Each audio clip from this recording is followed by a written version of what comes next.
2019ல வெறும் 432 million people தான் health insurance எடுத்துருக்காங்க. பட் அதுவே வந்து 2024ல வந்து 600 மில்லியனா மாறி இருக்கு. சோ அதுக்கான காரணம் என்ன?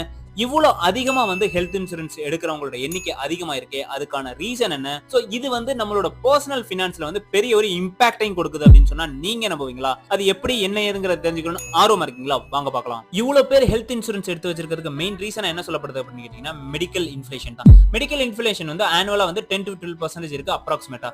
சோ அதுவும் கோவிட்க்கு அப்புறம் வந்து பாத்தீங்கன்னா நிறைய பேர் வந்து எனக்கு வந்து இன்சூரன்ஸ் எடுத்தே ஆகணும் அப்படிங்கிற ஒரு கட்டாயத்தை நோக்கி போறாங்க. ஏன் அப்படின்னு கேட்டீங்கன்னா அவங்களால வந்து அவ்வளவு பணத்தை வந்து பேர் பண்ண முடியாது. இப்போ ஒரு சர்ஜரி இல்ல ஏதோ ஒரு எமர்ஜென்சி வந்தாலுமே ஹாஸ்பிட்டல் அட்மிட் ஆகறான்னு வைங்களேன், அவங்களுக்கு அப்ராக்சிமேட்டாவே வந்து அரௌண்ட் 1 lakh to 2 lakh அந்த மாதிரி எல்லாம் வருது. சடனா அவ்வளவு அமௌண்ட்டை வந்து அவங்களால ரெடி பண்ண முடியாம சோ அவங்க வந்து கடன் ஆகிறதுக்கு அவங்க கொஞ்சம் கொஞ்சமா இன்சூரன்ஸ் போட்டு வச்சு சோ அதை வச்சு கிளைம் பண்ணிக்கலாம் அப்படிங்கறத நோக்கி தான் வந்து எல்லாரும் இன்சூரன்ஸ் நோக்கி போறாங்க. நீங்க இன்சூரன்ஸ் வச்சிருக்கீங்களா இல்லையாங்கிறத கமெண்ட்ல சொல்லுங்க.